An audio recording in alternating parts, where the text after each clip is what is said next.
Hey everybody, how you doing? Big news here, and what can I say? I mean, you've heard it by now, and look at this. Uh, right here, Twitter suspended the 83 million Twitter user account of President. Hey everybody, how you doing? Big news here, and of President Donald Trump. And my first reaction was, you know what? Look, this is ridiculous because I'm not look, suspending him was needed because of what he did to the country. Right? Donald Trump used his account. First of all, he used his account to take what we've all known if we've ever studied government in junior high school, and then of course just paid attention to the news or just existed in this country. We all know that what the president says matters. But President Trump, and he is still President Trump until we have an appropriate inauguration and a safe one. President Trump smartly used Twitter in a way that not even Jack Dorsey could envision. Because the previous occupant of the White House, President Barack Obama, who now really does go down as one of the greatest presidents in United States or world history, used Twitter once in a while. And he never made, or rather used it to insult people or to incite violence or for bigotry or racism or anything. Jack Dorsey let Donald Trump quite literally get away with murder. You understand that? Jack Dorsey and Twitter, they let Trump get away with murder. And it took a failed insurrection attempt and the deaths of now 5 people, and let's hope that death toll does not increase, to finally take the action of suspending his account. Whereas what did I do to achieve the same status as that President Trump holds? Absolutely nothing. Absolutely nothing. This is, for me, what started it all. And this happened a year ago, prior to CES 2020 in Las Vegas, and where I had posted very simply a video because I was concerned that President Trump was going to send us to war against Iran, and because of what he had put out again on Twitter, stating that he was going to do that. Okay. And he said, okay. And he did that early on, and now people are talking about him doing it again, but he did that early on in January. And so here is, for example, this is 7 days in January, how Trump pushed the United States and Iran to the brink of war. All right. And let me show you what I'm talking about here.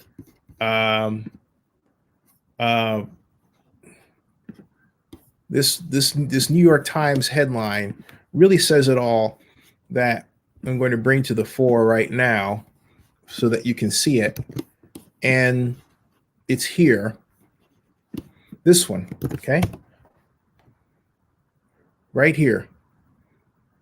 7 days in January, how Trump pushed U.S. and Iran to the brink of war. Excuse me. I am not their subscriber. All right. And then this is, check the date. Published January 11th, 2020. Okay. Now, January 11th, 2020 refers to 7 days. Now, look at this. All right. Let's look at the January calendar for 2020. So I'll just type January 2020 calendar. All right. Like that. So here's the January 2020 calendar. Here's what it looks like. There it is. Okay. As you can see it. All right. And it was Friday the 3rd that I issued the video that I'm going to show you. And they took action not less than, I believe, 2 hours after I issued the video, the tweet with the video on it. Now, what was the video? Okay. Now, it was the 11th of January that the New York Times came out with what I just showed you, which is 7 days in January, how Trump pushed U.S. and Iran to the brink of war. Now, all right, I want you to consider why that's important, because what was about to happen on January 20th was on the 8th of January, which is Wednesday, Donald Trump's daughter, Ivanka Trump. That's right. Let me emphasize this. Donald Trump's daughter, Ivanka Trump, was supposed to speak at CES on that Wednesday. So on Friday, I put out a video you're about to see, because I was concerned that her father's attempt or threat to declare war on Iran was going to wind up making us a target at CES. CES, if you don't know, is one of the largest international conventions, internationally focused conventions in the world. And it attracts everybody, including people from Iran, the Middle East. It attracts enough people such that if someone wanted to do something nefarious, what better place to do it in than a place where I was going to be in the same room with a number of tech CEOs like Salesforce CEO Mark Benioff and others, trade representatives, high dignitaries, all in one room. What better place, right? So I was scared to death, literally. I thought, what are you doing this for? Why are you allowing, can't you just, maybe change her date or something like that because of the circumstances? That's all I was saying. But I'll show you the video so you can realize that, all right? So this says, all right, that they're talking about how we almost got to the brink of war. And the president's decision to ratchet up decades of simmering conflict with Iran set off an extraordinary worldwide drama, much of which played out behind the scenes. And they talked about, this goes into a great deal of detail. Look at this. This is the airstrike that happened on January 3rd, which was the date that I issued my video. This is the airstrike on Major General Qasem Soleimani's car, January 3rd at the Baghdad airport. 10 people were killed. This is, all right, 10 people. Okay, 10 people were killed. All right. Okay. And Americans developed plans to strike a command and control ship and conduct a cyber attack, partly to disable Iran's oil and gas sector. This is heavy stuff that was going on just as we were planning to go to Las Vegas for CES, where his daughter, Ivanka Trump, was going to be. You understand what I'm getting at? Okay. All right. And all right. So Abu Mahad Ahmadis was killed in the drone strike. That was American done. Okay. That was American done. All right. And then they said the United States also sent secret messages through Swiss intermediaries urging Iran not to support or respond, so forcefully that Mr. Trump will feel compelled to go even further. And if after it did respond, firing 16 missiles at base houses on American troops. This is all on January 3rd without hurting anyone. All right. Okay. All right. And so the president stood down after that. And then when the week ended with the war, Donald Trump boasted that he had taken out an American enemy. That's what he did. He said that was on the 9th. That was on the 9th. That was the day after. That was the day after his daughter spoke. So as his daughter is preparing to go to CES, right? You hear what I'm saying?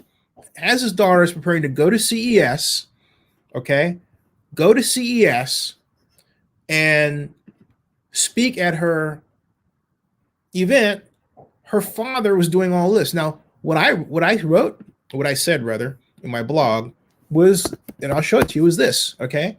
And when you hear it, you'll think, seriously? I challenge you to think otherwise. I would be shocked if you thought anything other than what you're about to see, okay? Ivanka Trump. I'm just typing the search there. Show you the original video blog that I made. Ivanka Trump CES. There, okay. And here it is, okay. Playing it about it's here. And so let me put that there. And of course, now show you, hold on a second. Let me get this here and then unmute it and then play it. Here it is, folks. This is the video that I made. And this was, check the date. The date is January 3rd, 2020. Okay. So now you know the events of that day. And this, this is what I made. Okay. Hey everybody, going to CES. I'm Zennie Abrahams, Zennie62 Media and Zennie62 on YouTube. Zennie62 Media is celebrating its 10th year at CES. But with what I'm about to talk to you about, I think this is the first time in 10 years we've had a gigantic crisis that involves war. President Donald Trump has ordered the assassination of a key Iraqi military commander. How this affects CES is unfortunately quite simple. On Tuesday of next week, his daughter, President Trump's daughter, Ivanka Trump, is to speak on a keynote for CES. I am not criticizing this choice of having Ivanka Trump as a keynote speaker. She is the person who has the ear of the President of the United States. She has been a spokesperson regarding women's workforce participation and technology. So I think to disinvite her would be insulting, and I understand the politics at play. However, this matter of her father establishing war, what some on social media call World War III, in spite of the differences between a superpower and a regional power, puts things in a different light. I personally believe it's extremely dangerous for her to be at CES right now, and that she should change her plans. If indeed she decides to go through with them, then we have to be extra certain we have security precautions even above those that would be in place if she came to CES under normal circumstances. These are not normal circumstances. So no one's talked about this yet. I'm putting it out there. I'm saying, hey, look, is this a good idea, folks? And if it is, let's make sure we're doing it the right way. Thanks, Ian. That's all I said. And so what happened was that after that, and then by the way, they just 3 hours later suspended my account.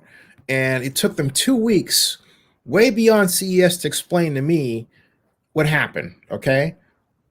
during that time, or the elapsed time, among other things, guess where I was, and guess what I wound up being at, that I was going to be at anyway, which was this. That's right. And I had a good seat too. As an economy and fighting for American dominance in the industries of the future.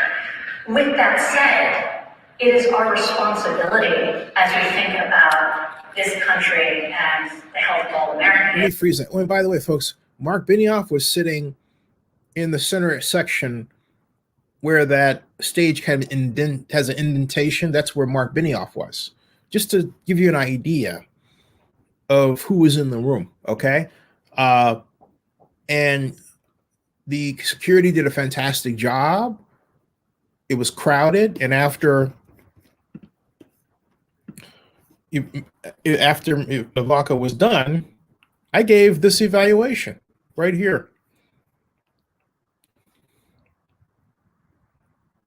So she killed it. And in listening to her, it dawned on my pea brain that what she has a unique combination of is a position to both make policy and then implement policy,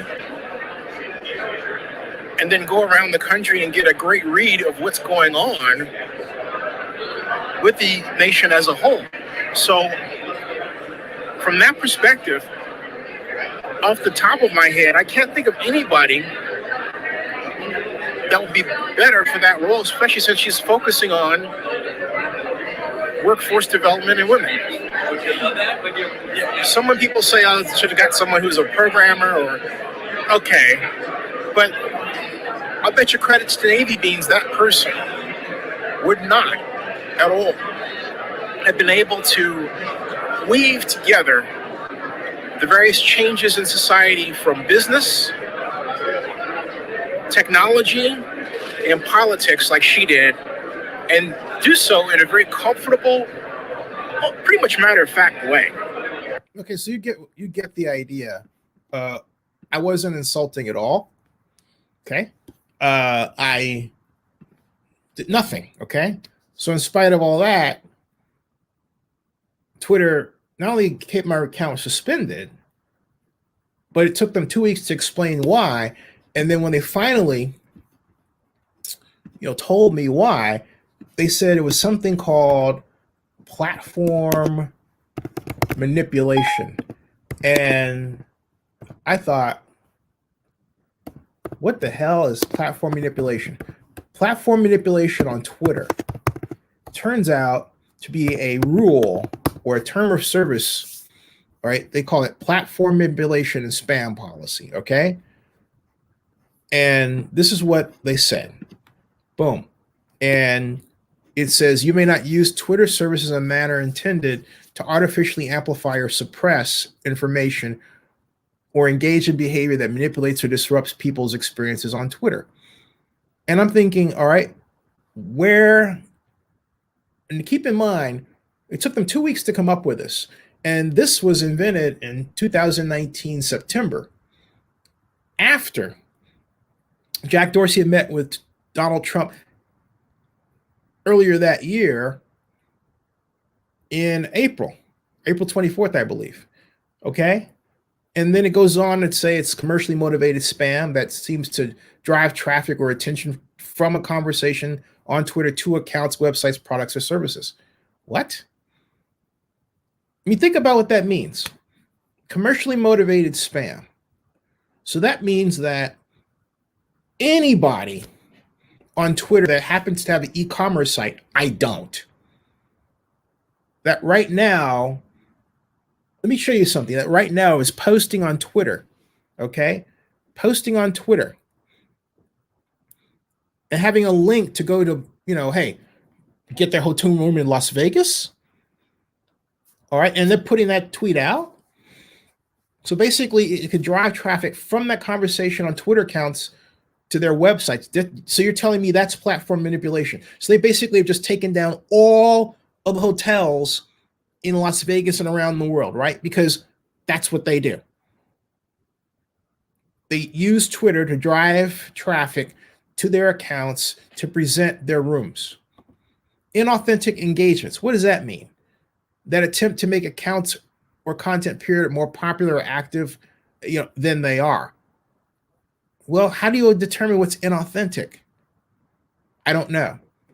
Coordinated activity that attempts to artificially influence conversations through the use of multiple accounts, fake counts, automation, and or scripting. Like, let's think about that. I mean, that one is a howler. You know why? Because, all right, first of all, it's a howler because they're saying that you cannot think about it, that you cannot have other people retweet a conversation or retweet a tweet, right? Or someone else can't just, tag something and say, oh, by the way, we tweet this. Okay? That's what that's saying. And yet that's done millions of times a day. Okay? So let's go back to this. Then it says, all right, coordinated harmful activity that encourages or promotes behavior which violates the Twitter rules. Coordinated harmful activity that encourages or promotes behavior which violates the Twitter rules. What is in violation under this policy? We prohibit a range of behaviors. You can't mislead others on Twitter by operating fake accounts. What's a fake account? All right. It says use of stock or stolen profile photos. I never did that. Participate, particularly those depicting other people. Use of stolen or copied profile bios. Never did that. Use of intentionally misleading profile information, including profile location. Okay. Didn't do that. So my point is, and I would, on my accounts, say, hey, I'm Zennie. Now, why do I say that way? Because of this. Okay, look. Oh, and then it goes on before I show you the coup de grace. You can't artificially amplify or disrupt conversations through the use of multiple accounts or by coordinating with others to violate Twitter rules, like overlapping accounts, identical similar personas, they then say mutually interacting accounts, operating multiple accounts that interact with each other in order to inflate or manipulate, the prominence of specific tweets or accounts. Coordination, all right? All these things that I'm, telling you, Twitter never showed me that I actually did them. Now usually, and they say, well, today, we'll explain why we've suspended you, right? Okay, but look at this. I want you to go back to search here, because to keep in mind, all right, I want you to look at this. If I type multiple Twitter accounts, and I've highlighted it in Twitter, see that? Do you know what I get first? How to look at this? It reads how to manage multiple accounts. If you have, I want you to pay attention to this, folks. Look at this. Okay? If you have more than one Twitter account, it is simple to add and access them from your Twitter for iOS or Android app and on desktop, mobile, Twitter Lite, Twitter for Windows. It tells you how to add additional accounts. You hear me? It tells you how to add additional accounts, which means Twitter is essentially serving you up for slaughter. Okay. All right. And as Red as SP says, this is why censor crap is wrong on so many levels. Yeah, because it's done. This is the modern day equivalent of applying how they used to do against black folks in the 40s, 50s, and 60s, and arguably still do today, as I'm showing you, but in law enforcement apply laws that would never see the light of day if somebody were white in their application against somebody black. Okay? And these laws are, they're overlapping a ludicrous and things that are on the books that you think, why is that there? One of those laws, for example, well, hey, interracial dating, okay? And he says, I was blocked. See, ridiculous. And this is the kind of thing that goes on that when Twitter really does something really important with suspending an account, it takes on a different Paul. This should be, hey, you did the right thing, and you did, and and Raiders SP says Parler is way better. So you did the right thing, right? And you suspended him because he was inciting violence. And he was. That's what President Trump was doing. Okay? Or you could take down Treat, because the president has a bully pulpit. And this is the first time in our history that we've had a president of the United States that actively worked against his own country. All right? And he says Biden needs to fix that. Yeah, with Section 230. Okay? I have contacted the Twitter board. I have contacted anyone who even wouldn't listen. And even though, I have a vast network, but and Facebook actually brings more traffic to my sites, but it's just a matter of being treated wrongly. Okay? I could understand it if I really did something on the level that President Trump did, right? But to suspend my account, not give a reason, take 2 weeks, and then the reason is flimsy like this, and then it turns out that if you look at the Twitter terms of services, it actually lets you do the things that then they could turn around and accuse you of doing. Look at this. How do I log in to more than one Twitter account at a time via desktop? Listen to this. Let me highlight this and get my face out of the way. Look at this. On the side menu, click your profile icon. Choose the more icon or the plus icon. From here, you can add an existing account. Once you've added your accounts, you can toggle them between them by clicking your profile icon and then tapping the smaller additional profile icon next to the more icon. And then look at this. How do I log into, pay attention to this, folks, more than one Twitter account at a time? At a time. So basically, you know what they're saying to you? They're saying this. They're saying that you can simultaneously activate more than one account. But isn't that what they were accusing you of doing?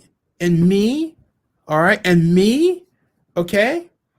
And then as Raiders SP says, he says, that's how Kevin Durant has different Twitter accounts and says they're not his. And you want to know the difference? I would say, hey, it's Zennie on mine. Because I wanted you to know, hey, I have this other account. He would say, Zennie, why did I establish multiple accounts? Well, aside from the fact that they always said I could, the reason was that I was trying to experiment. First of all, I'm one of a handful of black folks that was actually at Twitter's launch party at Mighty in 2007, okay? And so that was in San Francisco. How did I find out about it? Michael Bean of Forio, with which my first company, Sports Business Simulations, has strategic partnership with. We were using their technology. When I was at his office, or the Forio office, Michael said, oh, by the way, Twitter, which actually at that time was much smaller than Pounce, the first really popular social media platform of its kind, of a micro-blocking kind, okay, to be launched. And it was programmed by and made by Leah Culver and Kevin Systrom. But at any rate, what was going on was, hey, you know what? Twitter was just getting started. I went. Met Evan. I think Jack was on the other side of the room. Biz was there. I was keeping in touch with Biz by email. Kathy Brooks took pictures. Okay, everything. All right. And so I literally grew up in tech with Twitter and the people that were initially involved in it. But with that, I never got a verified account, even though I asked for it. It feels like thousands of times. And because I didn't get a verified account, but I'm, algorithmically inclined, and I noticed that if you have a verified account, it's easier. Your what you tweet gets, or got at the time, pushed up to the front of the row on any topic ahead of anybody else. Okay. So I thought, what if I had multiple accounts, but I had all of those accounts with the same hashtag pointing at my account, Zennie62? I'll tell you what happened. On the 12th of August of 2012, 5th of August of 2012, all of a sudden, I was getting 60,000 Twitter followers a day. Boom, boom, boom. I went up to a point where I had 1,200,000 Twitter accounts. It was wild, okay? And not only that, a lot of those accounts, when I started looking at the locations, were from Russia. They weren't in Russian. They were different accounts. A number of the accounts they looked real to me at the time. You know, this is the new part. This is when Twitter was new. This was what I would call the first generation of social media, okay? Now we're arguably in the third generation. So my point is, I tried an algorithmic experiment, essentially, and it worked. It worked. It worked. That's why I had more than one account. And that's why I was letting people know, by the way, this is my account too, and this one, and this one, and this one, okay? But it was my workaround, as they say, as the term goes in programming, over the fact that they were not deliberately not giving me a verified account. And some people say, well, you didn't use your real name. There are people who use nicknames. There are folks who have nicknames like, you know, for example, Sting and others who, when they're on Twitter, had verified accounts. That was a flimsy reason. All right. Absolutely flimsy. Okay. And not surprised though, if they could do the president, they could do it us regular people. But there's a difference. We know why. They stated right up front why they did it to Trump. We know why. But in my case, I was never given a concrete explanation in terms of proof. And when they said I was using platform manipulation, which to me is like kind of like, oh, I'm turning into the, okay, BS. Prove it. Because I can prove I wasn't. And I can prove that your own rules, okay? Your own rules, Jack, set people up to then do what you can want to do for whatever reason you come up with.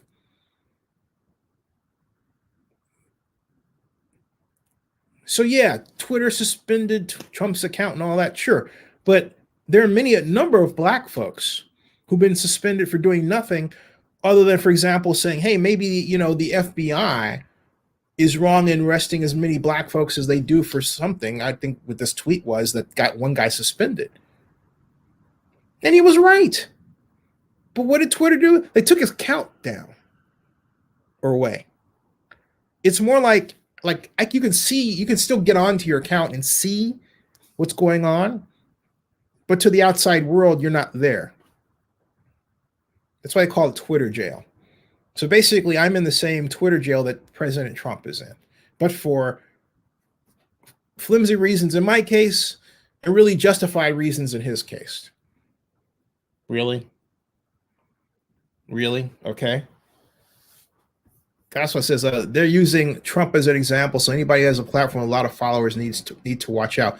Actually, you know, I disagree with that. I don't think that they're using Trump as an example. The president of the United States has a bully pulpit that can move people to do things. All right. It can move people to do things to help other people.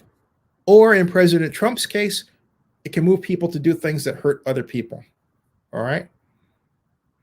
So it's not having a large Twitter account. In his instance, it's being president of the United States and forming an insurrection against his own country. Because why? Because he didn't win the election. Oh, poor baby. Seriously. But there are many of us who have had our accounts suspended for far far less. I'm not president of the United States. I'm CEO of my company. Sure. I have 100 blogs. I have my platforms. All right. But the way the relationship between, for example, Twitter and Google is, if you see Zennie62, which is my brand, it with the Twitter aspect of the reporting says account suspended. So I thought, hey, do I just let that stand, or I just tell people what happened? Well, you tell people what happened. Why? Because it was bullshit. That's why. Okay? All right? Okay? Yeah, exactly. Okay? So my point is, all right, and I'm not going to address any tweet, all right, that even comes close to justifying what Trump did. What Donald Trump did was awful.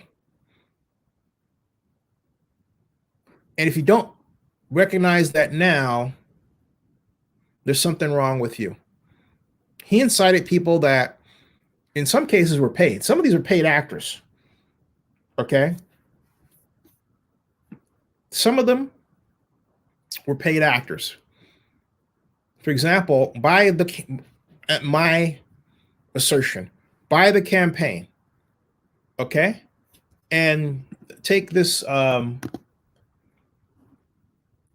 gentleman by the name of this is not his real name, Jake Angeli. All right, this is not Jake Angeli's real name. He is an actor. But see, what did the media focus on? Oh, he's a QAnon shaman. So what? All right, so what? What does that have to do with what he did? Nothing. That wasn't his motivation. Why? Because this guy had backstage profile right here, okay? Right there. Meet Jake Angel, okay? Says right here that this guy had this profile, as you're about to see, that advertised his acting services, and you'll find out when it comes open. And then he took it down, okay? All right? So it says false information. All right? They say see photo. All right? It's not false information. He had it up there. And I think for Facebook to say that that's false information, quite literally, all right? Quite literally interrupts any investigation that would point to the existence of a racketeer-influenced corrupt organization. That was taken down by backdoor. But guess what? Crowds on Demand has a similar. If I go to Crowds on Demand,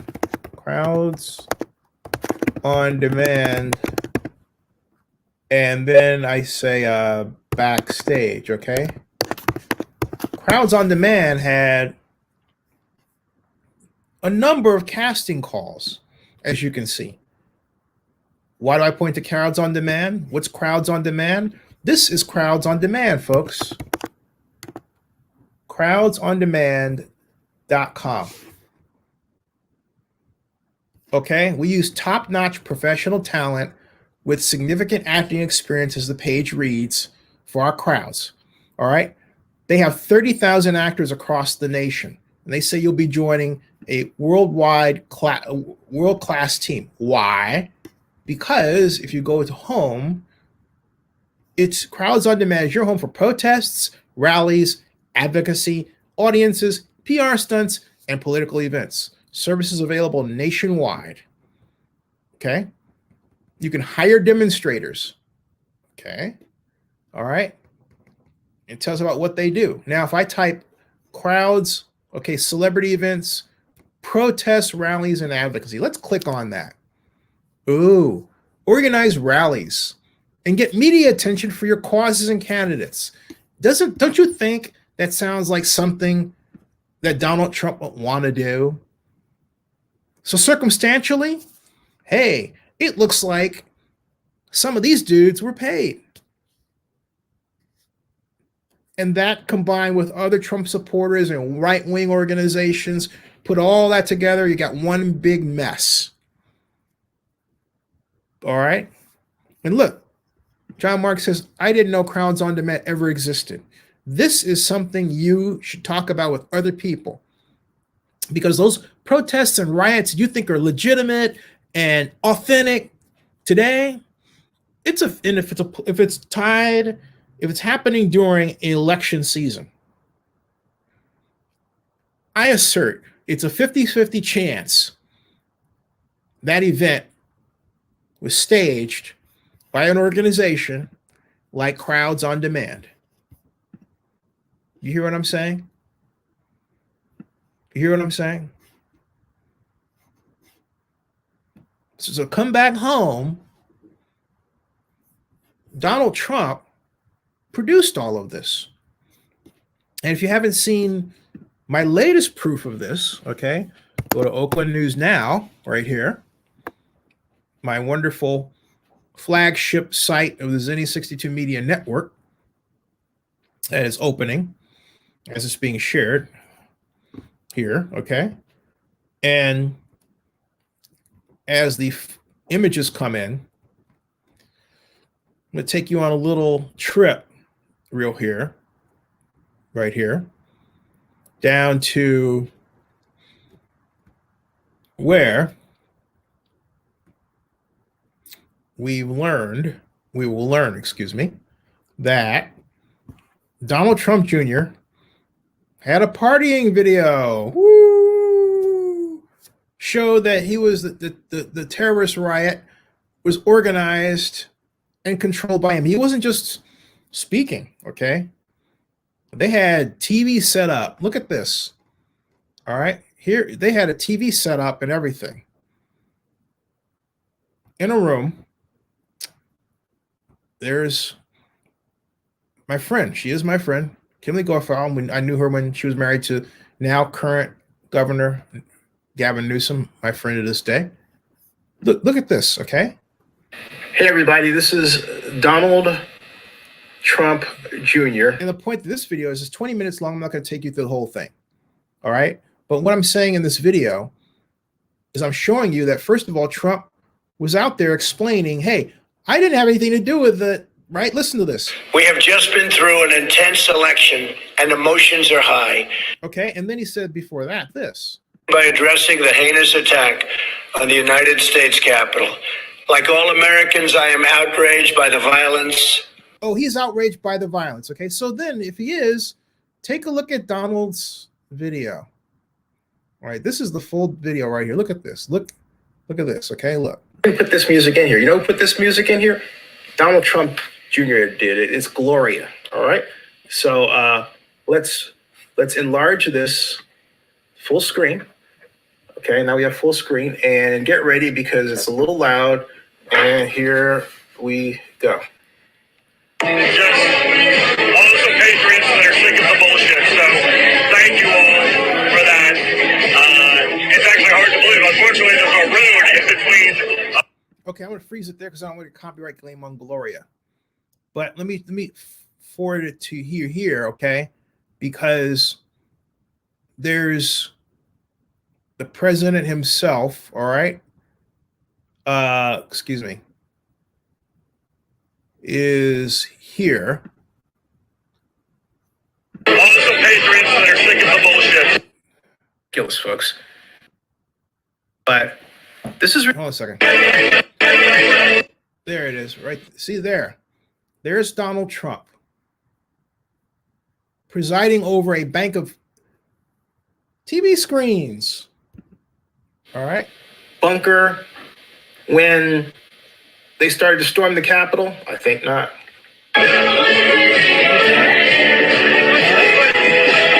There are the screens. There are the screens right there. Okay. Okay. All right. And so, all right. And so, again, I'm not going to take anything that justifies this. Okay. I'm just not.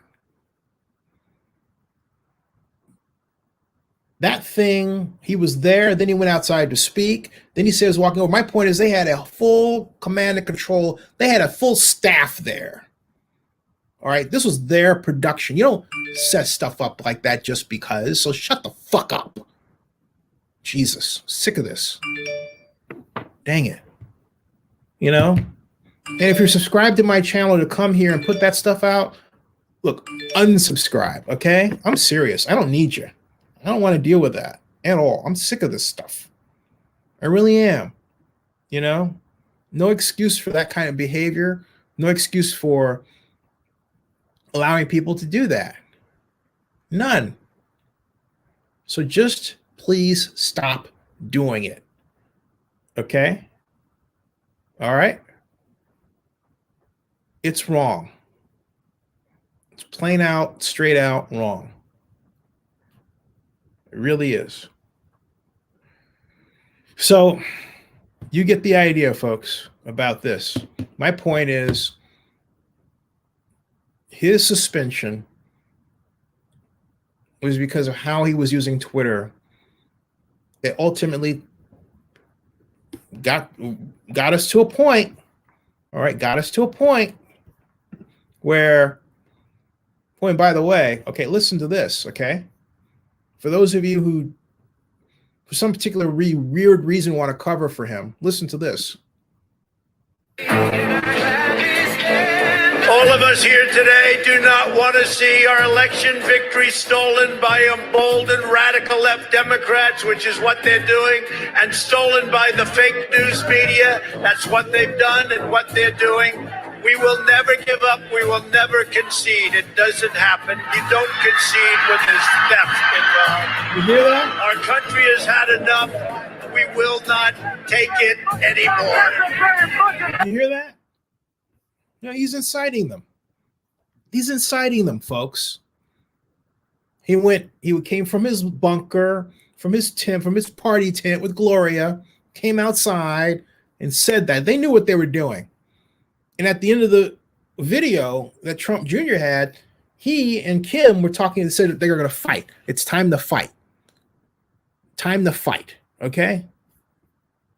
So they do. They went in there. All right? And then another video, and you saw what happened after that. Look at all this. All this stuff. And when police got in skirmishes like this, and they got hurt. All right. One moment, please.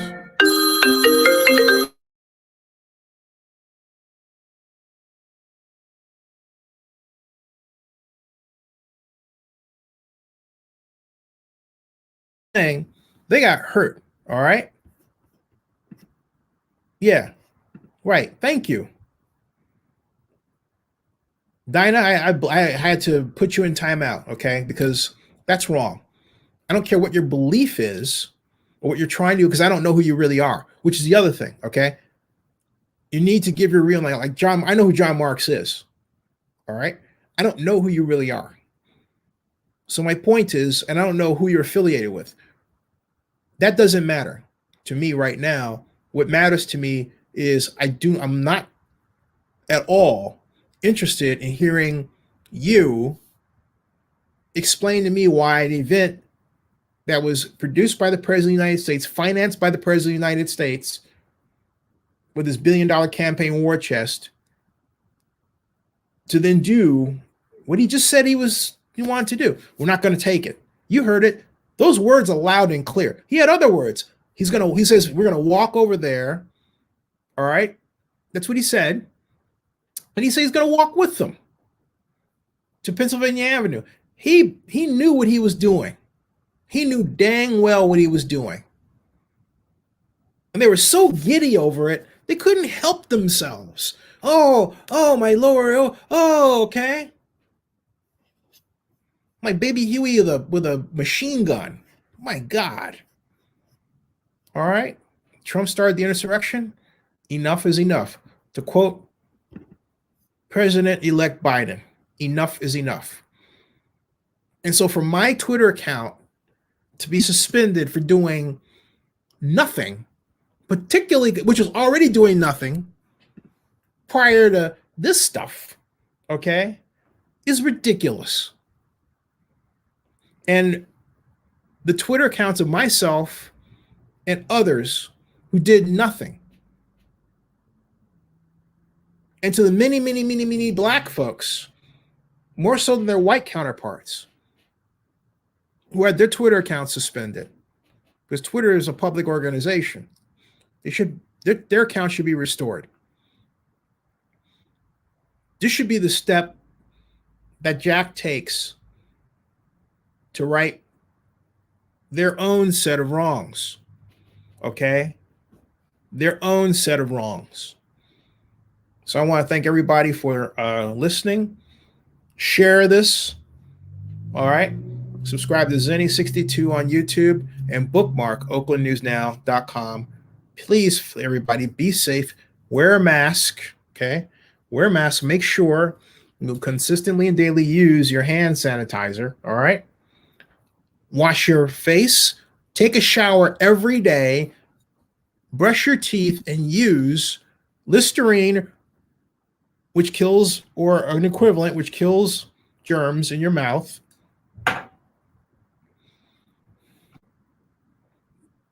Keep your air clean. Get an air freshener.